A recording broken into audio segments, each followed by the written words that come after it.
Hello दोस्तों, मैं दीपक कुमार आप लोगों का इनविजिबल स्टडी में स्वागत करता हूं। आज हम लोग previous year GS practice set में पार्ट नंबर 16 को कवर करने जा रहे हैं। इससे पहले हम पार्ट 15 तक कवर कर चुके हैं, जिसमें आज हम 20 मॉडर्न हिस्ट्री से संबंधित प्रश्नों की प्रैक्टिस करेंगे। अगर आपको railway, RRB, bank, SSC, NTPC and all government exam की तैयारी करनी है तो आप मेरे साथ जरूर जुड़ सकते हैं और आपको जीएस में काफ़ी फ़ायदा मिलेगा। तो शुरू करते हैं। नंबर पहला क्वेश्चन, अंग्रेजी संसद में भारत सरकार अभियान कब पारित किया गया? तो 1892, 1856, 1858 या 1860 में। तो 1858 में इसे पारित किया गया था और 1853 में सबसे पहले रेलगाड़ी भी चलाई गई थी। मुंबई से थाने के बीच में लॉर्ड डलहौजी के काल में चलाई गई थी। और इस समय भारत का वायसराय कौन था? तो लॉर्ड कैनिंग था। 1858 के समय लॉर्ड कैनिंग था। वह पहला वायसराय भी था। भारतीय राष्ट्रीय कांग्रेस का 1896 का अधिवेशन निम्नलिखित में से किसके लिए जाना जाता है? तो यह कलकत्ता में हुआ था। 1896 का अधिवेशन कलकत्ता में हुआ था। उस समय वो कलकत्ता में राष्ट्रीय गान गाया गया था। तो ऑप्शन नंबर ये सही होगा। इसमें पहली बार गाया गया था। निम्नलिखित में से किस गवर्नर जनरल को भारतीय प्रेस का मुक्तिदाता कहा जाता है? तो विलियम बेंटिक। तो इसने सती प्रथा पर रोक लगाई थी कानूनी तौर पर 1829 में अधिनियम 17 के तहत। चार्ल्स मैडकॉक को भारतीय प्रेस का मुक्तिदाता कहा जाता है। चले, समुद्री व्यापार के संदर्भ में कारताज व्यवस्था का उपयोग किसके द्वारा किया जाता था? तो डचों के द्वारा, फ्रांसीसियों के द्वारा, अंग्रेज के द्वारा, पुर्तगालियों। तो सबसे पहले पुर्तगालियों के द्वारा किया गया और सबसे पहले भारत पुर्तगाली ही आए थे। तो 1498 वास्को डी गामा भारत आया था उस समय। सुरेंद्रनाथ बनर्जी के बारे में निम्नलिखित कथन कौन सा सही नहीं है या फिर असत्य है? तो वे इंडियन नेशनल एसोसिएशन के संस्थापक थे, ये भी सही है। वे कलकत्ता के रिपन कॉलेज के संस्थापक है, तो ये भी सही है। उन्होंने राष्ट्रीय चेतना के कॉन्सेप्ट के लिए जाना जाता है, तो ये भी सही। तो ऑप्शन नंबर डी इसमें गलत होगा, मतलब ये नहीं है, ये असत्य कथन है उनके बारे में। स्वतंत्रता आंदोलन के दौरान रविंद्रनाथ टैगोर ने नाइटहुड की उपाधि किस घटना के विरोध के में लौटा दी थी? तो वह बंगाल विभाजन, जलियांवाला हत्याकांड, भगत सिंह, राजगुरु, सुखदेव की मृत्युदंड और तो जलियांवाला बाग 13 अप्रैल 1919 को हुआ था। उसके कारण इन्होंने नाइटहुड की उपाधि लौटा दी थी। इन्होंने राष्ट्रीय गान की रचना भी की है सबसे पहले। और उन्हें सबसे पहले इन्हें एशिया के पहले व्यक्ति है जिन्हें 1913 में साहित्य के क्षेत्र में नोबेल पुरस्कार भी मिल चुका है। मुसलमानों के लिए अलग मतदाता दल के लिए किस कांग्रेस अधिवेशन को जाना जाता है? तो कराची अधिवेशन 1913, बॉम्बे अधिवेशन 1915, लखनऊ अधिवेशन 1916 और कलकत्ता अधिवेशन 1917 में। तो लखनऊ अधिवेशन ऑप्शन नंबर इसमें सी सही होगा।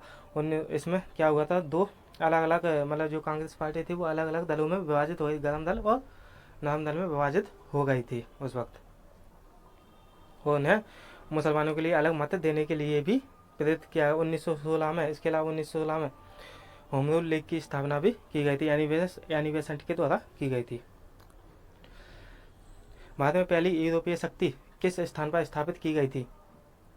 कोच्चि, चिंसुरा, सूरत, चेन्नई। तो कोच्चि में सबसे पहले स्थापित की गई थी और सबसे पहली फैक्ट्री कोच्चि में ही लगाई गई थी, वह भी पुर्तगालियों के द्वारा। निम्नलिखित में से किस राज्य ने अंग्रेजों को मुक्त व्यापार के लिए सुनहरा फरमान जारी किया था? तो हैदराबाद सरकार ने, बीजापुर सरकार ने, गोलकुंडा सरकार, अहमदनगर। तो ऐसा गोलकुंडा सरकार ने किया था 1632 में किया था, 1632 में। और इसके अलावा 1645 में मराठा साम्राज्य की स्थापना भी की थी, शिवाजी के द्वारा की गई थी।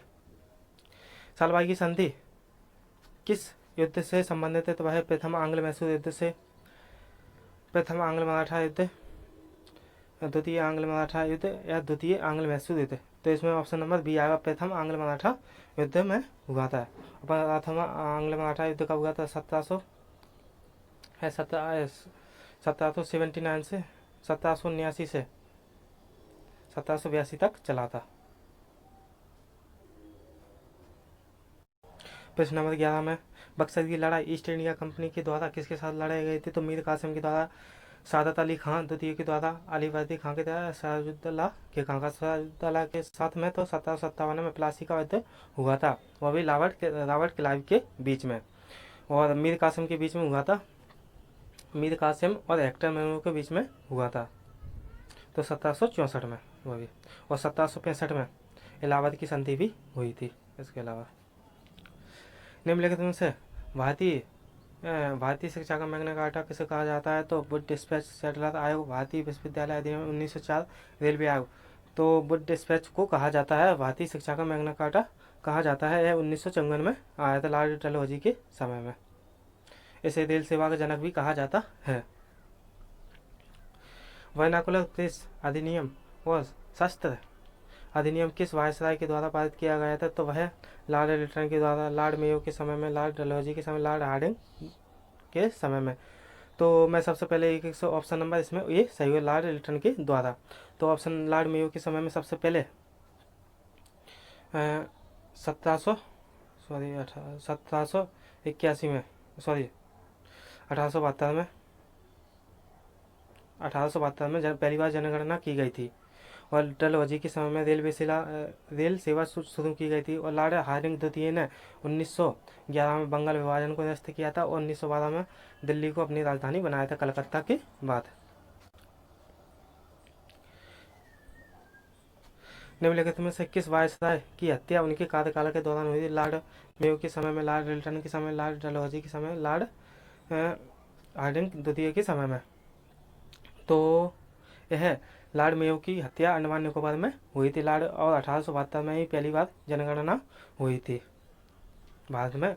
और विश्व में देखा जाए तो सबसे पहले स्वीडन में जनगणना हुई थी, 1749 में हुई थी।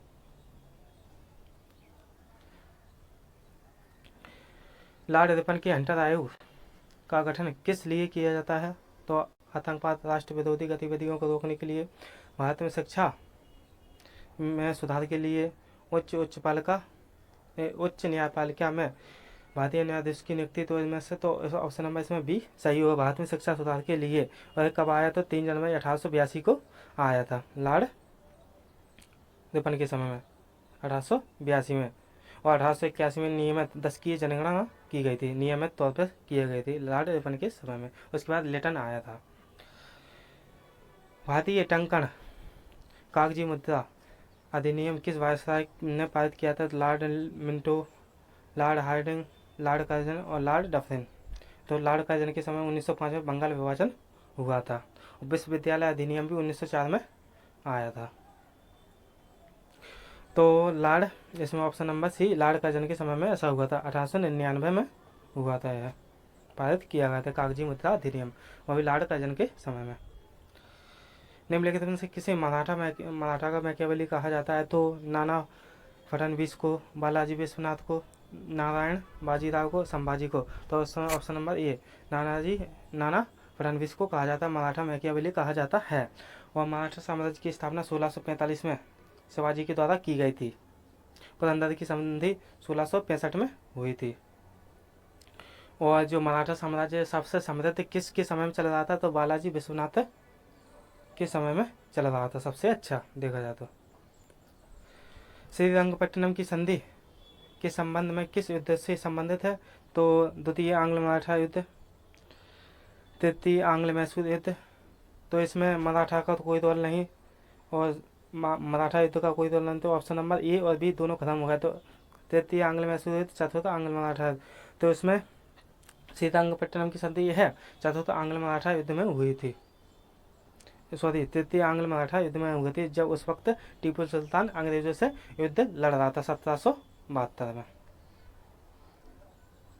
और चौथी आंग्ल मराठा युद्ध में यह 1790 से चला 1792 के बीच में, जिसमें टीपू सुल्तान की मृत्यु हो गई थी। पुणे समझौते के संदर्भ में कौन सा कथन असत्य है? तो यह समझौता जवाहरलाल नेहरू और अम्बेडकर के बीच में था, ये गलत है, क्योंकि यह अम्बेडकर और गांधी जी के बीच में था। इसमें कौन सा कथन? तो ऑप्शन नंबर ए ही कथन गलत हो जाएगा इसमें, तो ऑप्शन नंबर ए आ जाए। महाद सत्याग्रह का नेतृत्व किसने किया था? तो महात्मा गांधी के द्वारा, भीमराव अम्बेडकर के द्वारा, आचार्य विनोबा भावे के द्वारा, या बाल गंगाधर तिलक के द्वारा। तो ऑप्शन नंबर इसमें बी होगा, 1927 में यह मात सत्याग्रह हुआ था। 1928 में भारत सामान्य कमीशन भारत आया था सबसे पहले। तो दोस्तों आज के लिए इतना ही, मिलते हैं नेक्स्ट वीडियो में।